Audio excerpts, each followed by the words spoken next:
شہد میں ملاوٹ کی جانچ کے بہترین طریقے۔ طریقہ نمبر 3، شہد کی جانچ کے لیے حرارت کا تجربہ۔ ایک تیاری۔ ایک چھوٹا دھاتی چمچ لے آئیں۔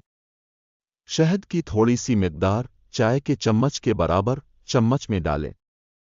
تجربہ کرنے سے پہلے یقینی بنائیں کہ شہد کمرے کے درجہ حرارت پر ہو۔ 2 حرارت کا ذریعہ منتخب کریں۔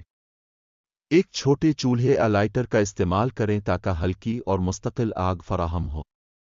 آگ زیادہ تیز نہ ہو تاکہ شہد جل نہ جائے۔ 3 گرم کرنا۔ دھاتی چمچ کو احتیاط سے آگ کے اوپر تھامیں۔ شہد کو 30 سے 60 سیکنڈ تک آہستہ آہستہ گرم کریں۔ چمچ کو شعلے کے اوپر ہلکا ہلکا حرکت دیتے رہیں تاکہ حرارت ایک جگہ پر مرکوز نہ ہو۔ 4 تبدیلیوں کا مشاہدہ کریں۔ قدرتی شہد گرم کرنے پر شفاف اور ہموار رہے گا اور زیادہ جھاگ یا بلبلے نہیں بنائے گا۔ ملاوٹ شدہ شہد بڑے بلبلے یا جھاگ پیدا کر سکتا ہے کیونکہ اس میں پانی یا مصنوعی شکر جیسی اضافی اشیاء شامل ہو سکتی ہیں۔ 5 نتیجہ کی تصدیق کریں۔ گرم کرنے کے بعد شہد کو تھوڑا ٹھنڈا ہونے دیں۔ شہد کی ساخت کا مشاہدہ کریں۔ اگر یہ چپکنے والا اور بغیر کسی نجاست یا جھاگ کے ہو تو یہ قدرتی ہے۔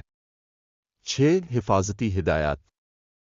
گرم کرنے کے فوراً بعد چمچ کو ہاتھ نہ لگائیں کیونکہ یہ بہت گرم ہوگا۔ زیادہ تیز آگ استعمال نہ کریں تاکہ شہد جلنے سے بچ سکے۔ اضافی نکات۔ یہ تجربہ اچھی ہوادار جگہ پر کریں۔ شہد ضائع ہونے سے بچنے کے لیے صرف تھوڑی سی مقدار استعمال کریں۔